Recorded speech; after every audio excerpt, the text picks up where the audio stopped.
হয় সর্বশেষ যে ফোন আলাপটা ভাইরাল হয়েছিল সাবেক প্রধানমন্ত্রী শেখ হাসিনার, তিনার ব্যক্তিগত জীবনে বেশিরভাগ সিদ্ধান্ত তিনি হুটহাট নিয়েছেন, আর এগুলোর সাজা এই মুহূর্তে তার দলও পাচ্ছে, তিনিও পাইছেন, নেতার দেশে থাকা নেতাকর্মীরাও পাবেন।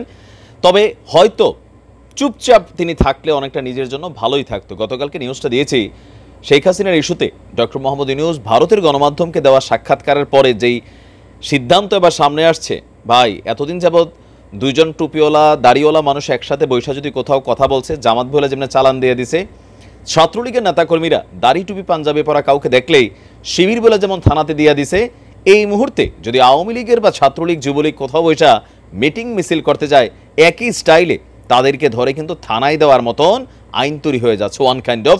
কারণ আওয়ামী লীগের রাজনীতি এই মুহূর্তে বাংলাদেশে নিষিদ্ধ ঘোষণা করা হচ্ছে।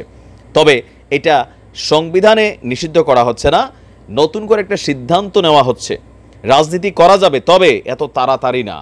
আর গতকালকে ডক্টর ইউনূস বলছিল শেখ হাসিনাকে বা গণমাধ্যমের উদ্দেশ্যে ভারতীয় মিডিয়ার মাধ্যমে যে মুখটা চুপ রাখেন, আপনি যত চুপ থাকবেন তত ভালো। ভারতীয় বলছে ওনারা চুপ করেন। এখন দেখেন ঝামেলা কোনটা আসছে। আওয়ামী লীগের রাজনীতিকে নিষিদ্ধ করার জন্য হাইকোর্টের মধ্যে একটা রিট করা হয়েছিল, তো সেই রিটটাকে খারিজ করে দেওয়া হলেও গতকালকে একটা সিদ্ধান্ত হয়েছে আমাদের কি বলা হচ্ছে উপদেষ্টারা যারা আছেন তাদের বিশেষ বৈঠকে। তো কি সিদ্ধান্ত আসছে, ছাত্র জনতা যে হত্যা হয়েছে সেটার সম্পূর্ণ বিচার নিশ্চিত না হওয়া পর্যন্ত পরাজিত ফ্যাসিবাদী শক্তিকে মানে বাংলাদেশ আওয়ামী লীগকে পুনর্বাসিত করার কোনো সুযোগ দেবে না অন্তর্বর্তীকালীন সরকার। আপনার প্রধান উপদেষ্টা ডক্টর মোহাম্মদ ইউনূসের নেতৃত্বে উপদেষ্টা পরিষদের বৈঠকে এই সিদ্ধান্ত ফাইনাল করা হয়েছে, জানিয়েছেন শ্রম কর্মসংস্থান এবং যুব ও ক্রীড়া উপদেষ্টা আসিফ মাহমুদ সজীব ভুইয়া। বৈঠক শেষে সন্ধ্যায় ফরেন সার্ভিস একাডেমিতে আয়োজিত সংবাদ সম্মেলনে তিনি বলছেন যে উপদেষ্টা পরিষদের বৈঠকে আলোচ্য সূচিতে থাকা অন্যান্য প্রসঙ্গ নিয়েও কথা বলেছে। তিনি বলছেন যে ফ্যাসিবাদী শক্তি বিভিন্ন উপায়ে সংগঠিত হওয়ার চেষ্টা চালিয়ে যাচ্ছে, দেশের মানুষ তাদের অপতৎপরতা এই সকল বিষয়ে সজাগ আছে। ছাত্র জনতার হত্যার বিচার শেষ না হওয়া পর্যন্ত বাংলাদেশ আওয়ামী লীগকে পুনর্বাসনের সুযোগ নেই। ফেসিবাদী দল বলতে কাদেরকে বোঝানো হয়েছে, তিনি তার মুখে বলছিলেন যে ফেসিবাদী, তখন বলা হয়েছে যে রাজনৈতিক দল বা জোট বাংলাদেশের রাজনীতি নামে ফেসিবাদ কায়েম করেছিল তাদেরকেই বোঝানো হয়েছে। মানে এটাও একটা ভাসুরের নাম মুখে আনানো ওই টাইপেরই বক্তব্য। যাই হোক, হত্যাকাণ্ডের সম্পূর্ণ বিচার না হওয়া পর্যন্ত তারা রাজনীতি করার সুযোগ পাবে কিনা সেটা আমরা জনগণের উপর ছেড়ে দিয়েছি। তারা পাবলিক প্রোগ্রাম করতে পারবেন কিনা সেটি এখনো সিদ্ধান্ত হয়নি, তবে আমরা এটিকে অন্তর্বর্তীকালীন সরকার এটাকে নিরুৎসাহিত করবে।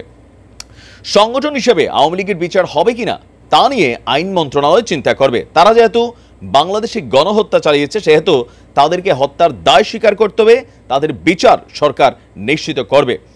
আর উপদেষ্টা পরিষদের এমন সিদ্ধান্তকে স্বাগত জানিয়ে আপনার বিভিন্ন ব্যক্তিরা মতামত দিয়েছেন, বলছে যে এই মুহূর্তে আওয়ামী লীগকে গণহত্যার দায় স্বীকার করতে হবে, গণহত্যার দায় স্বীকার না করে তারা এখানে রাজনীতি কিভাবে করবে, আমি তো মনে করি সেটা করা উচিত না। এই কথাগুলো বলছেন ডক্টর দিলারাজ চৌধুরী, বিশিষ্ট রাষ্ট্রবিজ্ঞানী প্রফেসর। তো এখানে আমরা যতটুকু বুঝতে পারছি যে এই মুহূর্তে স্বাভাবিকভাবেই আওয়ামী লীগের কামব্যাক করা একটু কঠিন তো হবেই। তবে ওই যে সচিবাজের জয়, তিনি আপনার আমেরিকা থেকে যে বক্তব্যগুলো দিচ্ছেন, অথবা সাবেক প্রধানমন্ত্রী বেগম না শেখ হাসিনা, তিনিও ভারত থেকে যে বার্তাগুলো দিচ্ছেন অথবা ফোন আলাপগুলো ফাঁস হচ্ছে, সেখানে কোন মানুষের মধ্যে জিদ গোষ্ঠা কাজ করবে না যারা ওনার দ্বারা ক্ষতিগ্রস্ত হয়েছে না? ডক্টর ইউনূসের তো কথাই নাই, তাই না? তিনি হয়তো উচ্চবাচ্য করেন না, শব্দ প্রয়োগ করেন না, কিন্তু কার্যপ্রয়োগ যেটা সেটা করবেনই। বাহিরে অনেক কিছু দেখাবেন, কিন্তু ভেতরে ওনার প্রথম এবং প্রধান টার্গেটটাই কিন্তু বাংলাদেশ আওয়ামী লীগ এবং কি তাদের যারা বিভিন্ন নেতাকর্মী গ্রামে গঞ্জে বসেও ডক্টর ইউনূসের যোগ্যতা নিয়ে প্রশ্ন তুলতো, তারা টার্গেটেড হবেন। সো এই মুহূর্তে অতি উৎসাহী হয়ে আওয়ামী লীগের কোনো নেতাকর্মীরা স্থানীয়ভাবে কোনো প্রোগ্রাম মিটিংয়ে যাবেন না। গেলে কিন্তু বিএনপি তো কিলানোর জন্য রেডি আছে, জামাত তো তলে তলে কিলানোর জন্য রেডি আছে, আর বাকি আছে আমজনতা। তো আমজনতার ইস্যুতে পেছন থেকে কিন্তু ঘটনা ঘটাই দিবে, মামলা করতে পারবেন। আর মামলা করলে কি হবে সেটা তো আওয়ামী লীগ সরকার গত 15 বছর দেখাই দিছে যে কি করলে কি হয় আর কতটুকু কি হয়, সেটা নিশ্চয়ই আপনার আমার থেকে ভালো জানা আছে। ভালো থাকুন, আসসালামু আলাইকুম।